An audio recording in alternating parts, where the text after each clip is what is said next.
So in this episode, I'm going to focus on the new addition. You remember some weeks back I found this convertible Corniche languishing in the back of a garage, unwanted and unloved. I rescued her to give her a well-deserved new lease of life. So let's see if we can get her running, shall we? But before we get on to that, first I'm going to finish what I've already started. You remember in the last instalment I rebuilt the hubs on the black Corniche, fitting new bearings, brake discs, and with them fitted I then set about fitting new UJs on the half axles, which were well past the sell-by date. I'm now going to continue and complete the other side, and because I've fitted new brake discs, I think it's a good idea to fit new brake pads as well, just to complement. No point in doing things in half measures. Now these tiny springs on the handbrake pads are a bit fiddly. Just take your time and you'll get there in the end.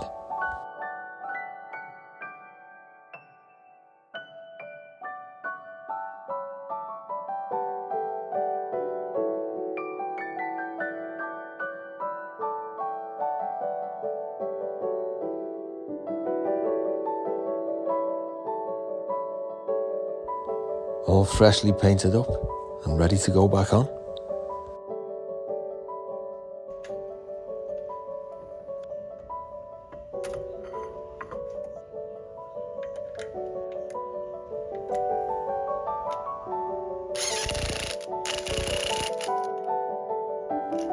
And I can see I put this bleed nipple in the wrong place. I suppose that's what you get when you're doing things upside down. Off with them plugs, and everything's reconnected up.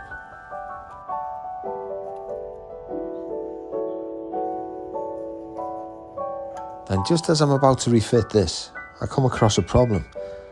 This oil seal here is completely shot.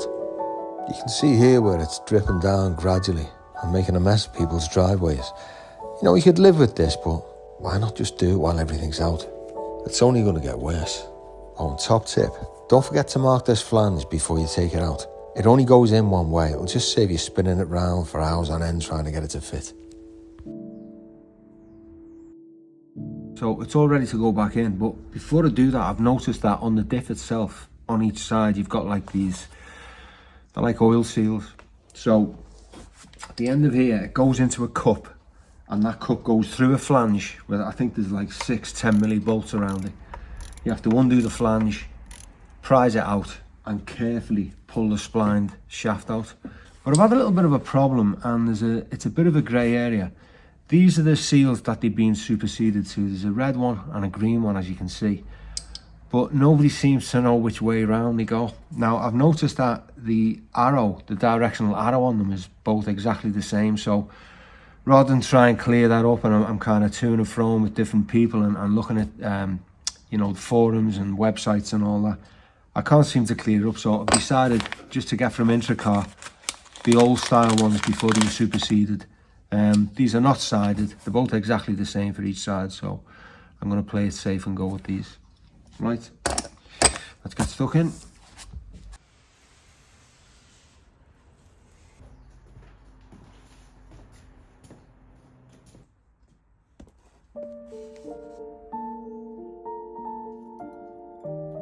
So it's off with the circlip, give it a quick clean, off with the flange,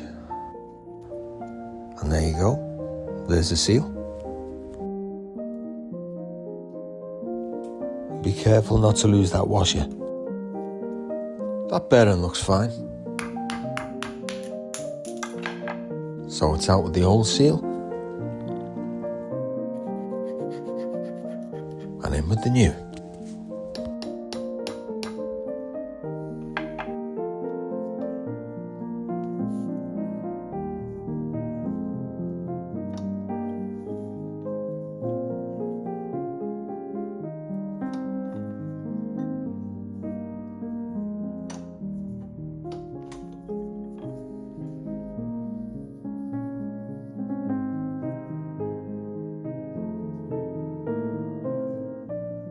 Then the whole thing just goes back together. On with the flange, then the washer, and then the circlip.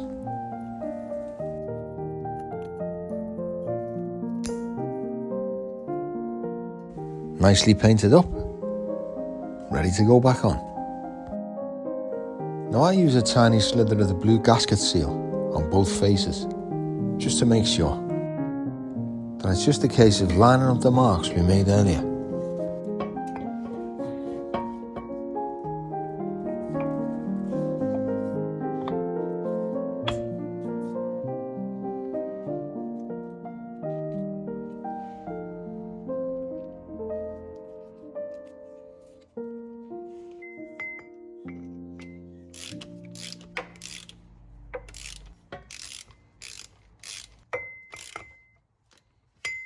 And of course, don't forget to open this oil filler and just put about 20 squirts of the EP90 in, and then put the bolt back in.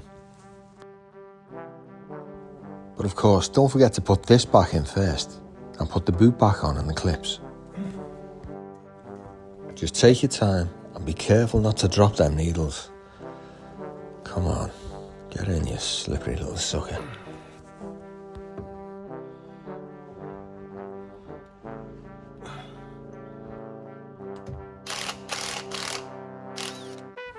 Well, that'll do. Job's a good one. Quick check of the axle oil. Yeah, that's perfect. Be careful not to overfill, this can also cause you problems.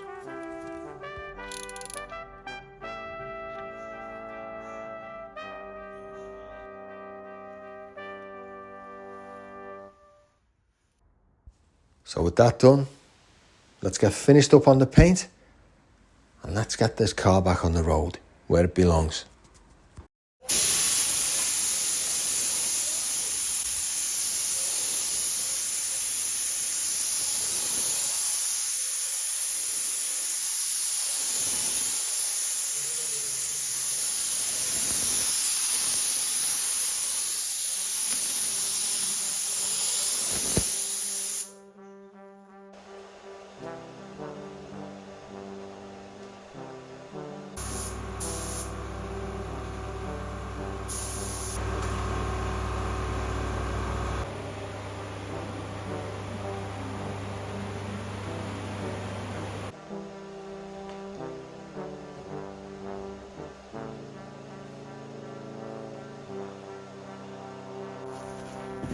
Right, so now that's out of the way, just want you to have a little look at this. Remember the smash hard and the bumper? Like here, great big dent, wasn't it? I mean, look at that. Douglas chrome finishes, that's why I use them. I know, like, you know, I get people saying to me, why don't you use a chrome plate that's closer to home? But the fact of the matter is, they're a dying breed. You don't see many of them about, especially good ones. And I've used these for years, and, you know, you can see the results I'm getting. Yeah, that's just fantastic, that. So that's going to look a treat when all that's back on. I'll leave that for a couple of days, let the lacquer go hard, then I'll give it a good flat and polish. And then I'll start to put it all back together again with the new bumper. And I'm looking forward to driving it again. I've missed it. I know I've been away like the last few weeks over to LA, but no, I've missed driving the car. But yeah, I think what I'm really itching to do is have a good look at the red one, and let's see if we can get a start today. Okay, so it's come to that time. I'm absolutely itching to try and get this car started. Literally since I bought it, it hasn't moved, I haven't done anything to it. And as I say, I'm just intrigued to see if it will start and it will run. So let's give it a quick check over, shall we? So looking here in the engine bay,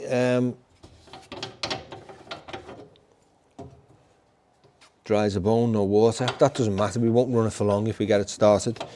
The LHM fluid, that's really low on one side, that's fine on that side. Check the oil. I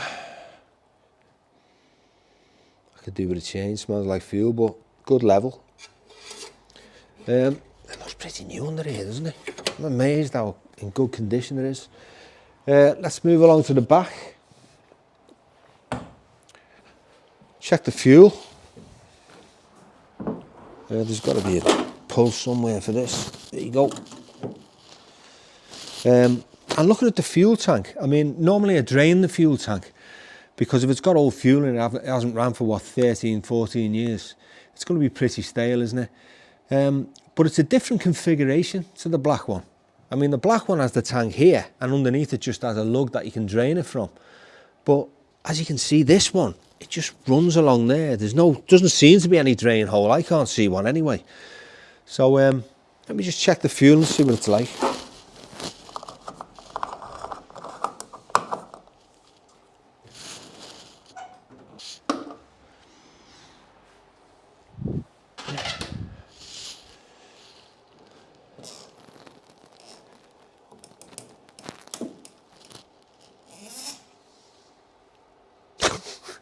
Nothing in it, basically. Doesn't smell too bad, the tank. But that's empty, so we'll put a couple of gallon in. I'll throw a battery on. I'll check the pumps working, the fuel pump. And we'll see how we go, eh?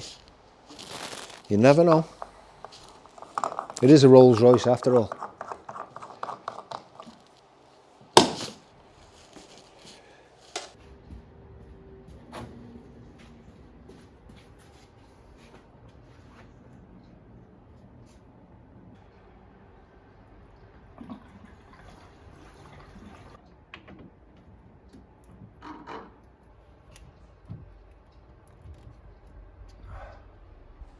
Wish me luck.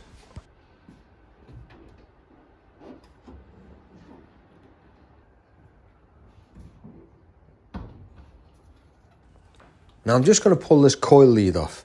I mean, seeing as the car hasn't ran for what, 14 years, I think it's a good idea, don't you? Just to get some oil going around the engine so it's not metal to metal.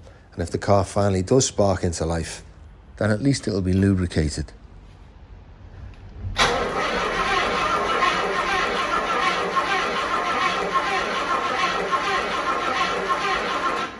Well, that sounds nice and smooth. Back on with the lead, and let's have a go.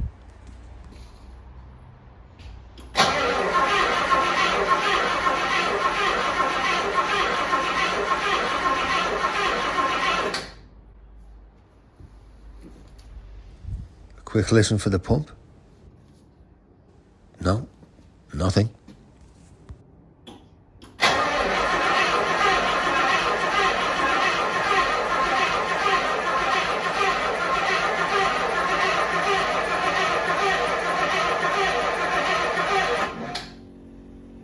You can hear the pump now. Hear the pump kicking in?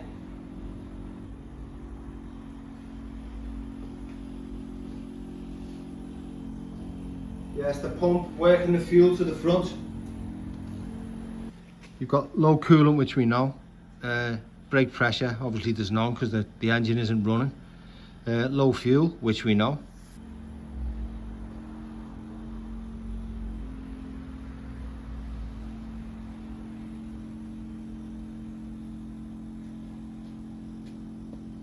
It sounds to me like the pump's working overtime because there isn't quite enough juice in it.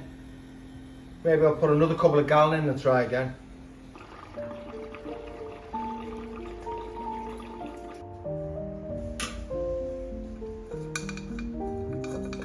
We'll have a quick check in here.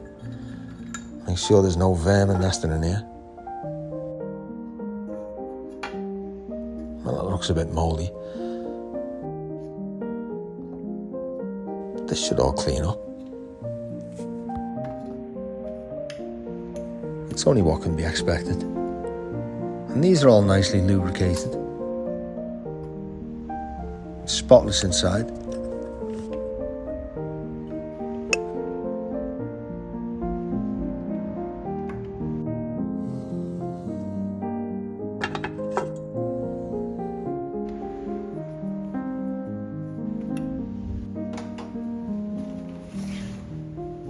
And a quick top up the LHM fluid.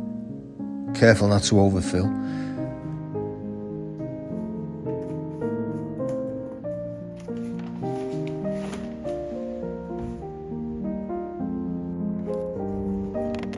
You're meant to run the engine for a while before you check the levels on these, but I mean, I've got no choice at the moment.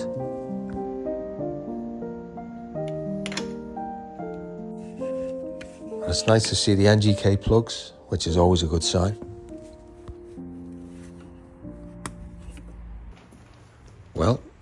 Here goes it.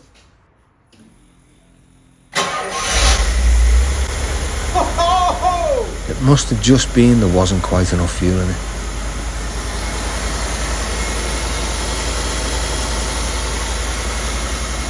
Listen to that, how smooth is that?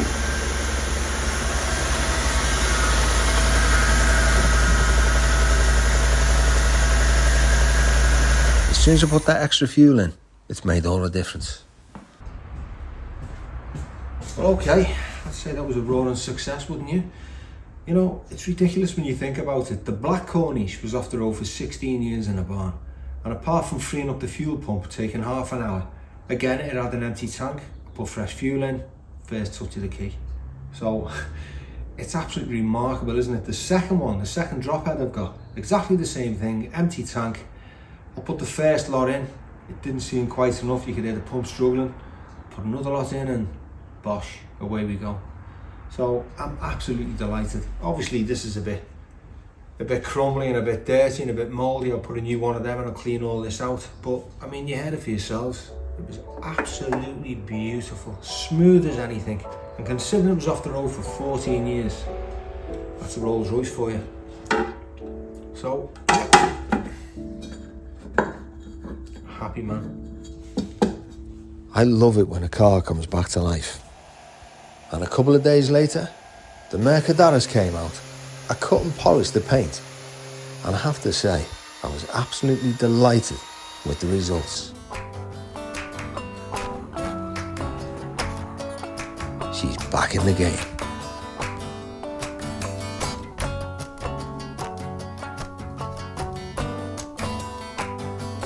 Thank you for watching this episode of Classic Obsession. If you enjoyed it, don't forget to like and subscribe. And see you all next time.